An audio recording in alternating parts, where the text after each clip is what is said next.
What's up, everybody? Working on the Trans Am again. The other day, like I showed, I got the motor in. Well, the next day I came back Saturday and ended up didn't film anything. I ended up having some stuff happen and I just didn't feel like filming it. And let me tell you what happened. I went ahead and threw the harness on the engine. I wanted to start it and make sure I could roll it forward and the clutch would disengage and engage. Well, that did not happen. I ended up having the clutch fork hit the the pressure plate on the clutch. The clutch fork did. So I went ahead and ground down these a little bit to give it a little more clearance. I also shaved about 1/4 of an inch off this and got a little shorter bolt. To get this out, all I did was pull the bell housing, or not the bell housing, the transmission to bell housing bolts. Sorry about the wind. Right there, and then I was able to move the transmission backwards about 1 inch or so. Unbolted the transmission mount in the rear. I didn't have to pull the drive shaft out, it slid in there. I just undid the torque mount just because it didn't slide very well either. Enough to get the the clutch fork out. I'm gonna go ahead and put everything up in there and hopefully get the bolt started, and then slide everything back together, put most of the bolts back in, just not the top two, they're really hard to get to, put the transmission bolt back in, and then put the cars in gear, get the car started, and see if it will move or it will clutch and stop. So we'll see. And I also noticed my clutch pedal is super high, so I may have to get I may have to make something to stop my clutch pedal and limit it, and eventually I'll cut down or get adjustable slave cylinder, or just adjustable master cylinder, or cut down the rod a little bit to drop the pedal down. So yeah, we'll see that, but hopefully this is enough. It's not too horrible job to do. I ended up taking this out beforehand without splitting the transmission, which is utterly a pain because this is how long the factory bolt is. It means I cut off a good chunk.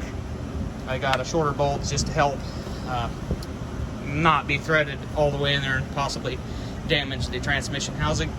So I went with a little shorter bolt to kind of get rid of the amount of threads I took off, which I took off about that much of the T-stud. So what that does is we'll move the clutch fork back and make up for your extended, how thicker your pressure plate is and your flywheel in different thicknesses, because all the aftermarket stuff normally is at the exact same thickness. They're a little thicker than the factory stuff, which is what this had on it. Had this set up here on it. If I can't get this set up to work, I'm gonna go ahead and just give up on the pull type pressure plate, and I'll just go with a hydraulic conversion that's kind of spendy, but it will work anyways. So I'm gonna go ahead and try to get this to work. Hopefully I can get this back in there without too much of a hassle, and I'll cut you guys back on and we'll see if it's a fail or a good deal. So catch you guys in a second. Guys, it's been a few days and I went ahead and put it back together and tested it. As you can tell, I got COVID hair going on here, and thought I might as well make the beard go with the hair, you know. So anyways, I did get it all put back together and tested it, and it seems to work, so that's a plus. But yeah, like I said, it's been a few days, and I've been working on it on and off for there's probably a good 3 or 4 nights in this since then. I got an accelerator cable, it works part of the way. I've got to put some of these cable stops on there to shorten up the throttle cable, so I've got full pedal travel. I started doing wiring. This is the wiring I eliminated for the gauges that I'm not using, because I'm using the Speed Hut gauges. No longer need this thing, and most of this is air conditioning, choke, and all kinds of random crap. This is all just excess of the harness that I'm not needing, which is kind of nice. If I would have done the wiring and not needed that, I might have put the fuse box over in that corner instead of right here. My plan is, I've got the battery cables. I just ended up using the stock Camaro cables. Here's the positive, here's the negative. I ended up using the stock Camaro cables. I'll just clean them up and buy some new covers for them. They seem to fit pretty good. I've got a PCM mount coming. It's not gonna mount there, obviously. It's gonna come down here and mount right about there. So yeah, it'll come up a little bit, be mounted like right there. Yeah, so that's where that's gonna go. Do that without scratching my paint, because I scratched it there pretty good. Scratched it over there, so I got some spots I gotta touch up when I'm done. But I got the fuse block mounted, partially.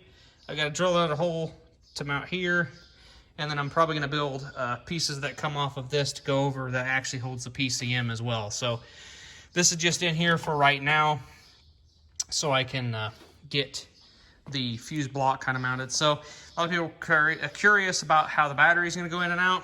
Well, there's plenty of room without the cover on the fuse box for the battery to go in and out. I'll go ahead and take the relays out of this lid and I'll show you what it looks like with the lid on. Obviously, there, like that. That's how much room. With the battery down in there, it's probably a close fit, but it should fit pretty good. Like I'm gonna run an Optimum red top, which kind of fits in there. Obviously, pulling it out with the cap on is not gonna be a very good option, but take the lid off of it, you got even more room, even with relays and stuff in there. Should have plenty of room. I mean, I could lift this group, which is a what? I don't even know what group this is, but this is like out of a like a GMT 800 platform, like a 98 to 07 Chevy truck. That's the bigger battery. That's bigger than what's supposed to be in here, but it's a good battery, and I've been using it to start and back this car up and move it around, because pushing this thing is the back brakes need gone through because they are stuck on. So they're not stuck on hard, but they drag, and it makes pushing this really, really difficult. I did end up using the stock fuel rail. Knocking stuff over here. And it clears my windshield washer motor. I might put a piece of foam in here because that's laying against that. The return I loop down that way. I could actually get a little longer piece of hose, and that might happen. Put a longer piece of hose and then allow this to tilt up a little bit more. It won't rub on that, but I went over the top with that, just give a little more room. So I have enough room to put my washer container on. Went ahead, wired ran the hoses back for the squirters, hooked the wipers up, got my bracket for my clutch reservoir, mounted my clutch reservoir.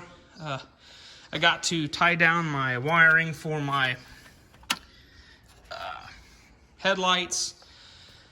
I still got to run the stuff for a vacuum ball, and I'm very considering putting the vacuum ball back in the spot it was in.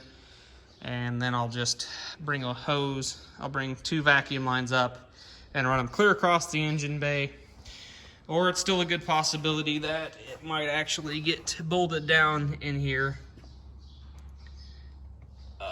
like it was on this side. So yeah, I might get bolted down over here up underneath. So I don't know, it depends on what works and how I can get it mounted. But yeah, so here's my wiring. This is battery power. These are both battery powers. This teed off here and went to the heater, so I'm gonna do the same circuit. I'll probably put a 40 amp fuse on this one and just a 30 amp fuse on this one for the main battery power. This is what is this? This is my crank. So this purple wire here, that heavy gauge purple wire, will actually tap into this heavy purple wire here that's already ran down to the starter. So that's how I've been starting the car, as I've been taking this big heavy purple gauge wire, and I've just been tapping that wire to the positive of the battery, exciting the starter, and the car cranks over. My key switch has just been the simple switch I've been using when I had it on the engine stand. I'll end up popping the OBD2 port out, and I'll end up mounting it up under the dash. I haven't got my console or anything back in yet. I'll probably do that later. I want to make sure I get the car actually running and moving before I worry about that. But yeah, I got, what was I talking about? Just lost my train of thought here after talking about that console. That's how much that console bugs me being out. But yeah, anyways, like I said, what did I say? What was I talking about? By God, this is horrible. It's been a long day, guys. What was I talking about? We gotta go back up here and take a peek. Lordy, this is horrible. But yeah, I've got to run the OBD2 port. Yeah, that's what we're talking about, the OBD2 port. And it's gonna go, and I was in the right spot. It's gonna go, and I'm gonna pop this off. It's the same mounting footprint as the old electronic spark test port. So I'll just mount the OBD2 port right here so I can plug a scanner into it, plug my tuner into it, whatnot. Then I'll have to plug my vacuum in. Like I said, I'll have to worry about doing the vacuum ball. So we got to do that. So I can have my AC controls. Well, my blend doors anyways, so they can work. I got to run a hose back here to my PCV valve for this side. Then I have the brake booster port over there. I got to get a different fitting so I can run my 3/8 over to it, so I can have a vacuum brake. I've got that cold air intake system that I'll have to build my own box and whatnot for, but it's going to come over here. I'm going to end up cutting a hole probably here and build me some kind of duct or something to pull some cold air in. But yeah, this yellow wire is my ignition wire. I tapped it into the pink wire there. I use butt connectors under the engine bay just because this car's got open header, so it's going to be pretty warm. I still have to test tape the whole main harness. I have to run the speed sensor down to the harness. I'm also going to run reverse lights up to the harness. I've got to figure out where they tap in at, because I don't know unless the wiring goes down. I think the reverse lights are actually in the electronic spark control harness. I'll have to dig into that, but yeah, I don't know 100%. Unless they're just floating down here. This is the temp sensor, the factory temp sensor that went right there. That comes out of the harness. That's getting removed, because I don't need it because I'm running the speed hut gauges, which I'll probably end up running that harness up here shortly and plugging them in, just so I have, when I get all the power in the dash and stuff on, I can, I'll have at least a couple gauges. But yeah, I've got to get a new alternator. Like, I've got my charge wire for the alternator right here. This is the plug that goes to the alternator. I have to extend it and put a resistor in line for the exciter. I gotta get power steering pump. Yeah, and I have thought about it. It's probably gonna be a tight squeeze in here with the power steering reservoir. If I have to, it'll probably end up mounting on, it might come around front here and mount up going this way. I don't know yet. But I have to be careful to have enough room for my power, or my AC lines, the PCM, the AC lines, which is already gonna be a tight squeeze. I wish this would fit down in here. I really do, like in the 4th gens, but I do not have the room. It'd be awesome if it did. I might have enough room to mount it here, but I probably, no, I don't. Do not have enough room to mount it there, so that's not good. That was my original plan, to mount that there, but then I needed a spot for this giant fuse block box that I bought. So then I had to, now if I'd known, like I said, if I'd known that, I'd have probably run a big wire across and over and up and mounted the fuse box over there and just extended all the wiring across to it, and then still mounted my PCM right there. I mean, nothing's really set in stone yet, so I could still do that, but I kind of do like the setup with everything being around the battery anyways. And I quite don't have enough wiring to bring it all the way where I want it over here anyways. But yeah, that's about where it's going to set, something like that. It'll have a little bracket. I'm going to try to tilt it back as far as possible. Anyways, enough to get the lid off, but you know you guys get it. So yeah, anyways, that's what I'm doing for tonight. I'm just gonna try to get it to the point where the car will run off of its own, the key inside. So, oh yes, I also relocated the fuel pump. That's what I did one of the this evenings here previously. I mounted the fuel pump. It's back up under here now. You really can't tell, but there's a pre-post pump there. Eventually I'm gonna go with a pump in the tanks and swap it out for a newer fuel tank, so that'll happen later on. But I have a power wire going to it, a nice 12 gauge power wire. It's plenty heavy enough for that setup. It's back here. It's grounded back here. Everything's wired up. Everything's plumbed. And I was actually running it off of the key switch. Well, my ignition switch that I was using, that rocker switch. So when you turn those rocker switch on, it's this wire right here. It's plenty long. And it'll run across with everything too. But like I said, it would kick on and run, and it holds 42 pounds of fuel pressure fine. So, and pump pretty good amount of fuel. So, you know, we'll see how long it lasts. That's the real question, is how long it's gonna last. But anyways, yeah.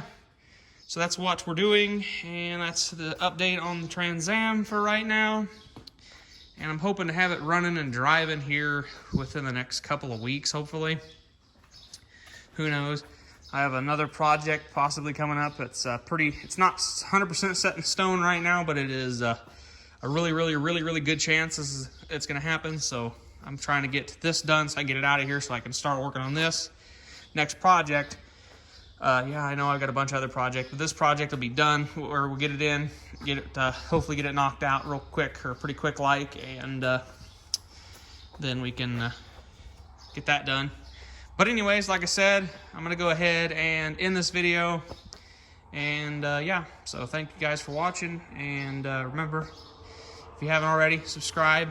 I don't normally do that on my videos, but if you enjoy the content on these cars and stuff, old square body pickups, F-bodies, the occasional Ford product, the occasional Chrysler product. We do everything around here pretty much. ATVs, you know, a little bit of everything. You know, look at that, all them out there.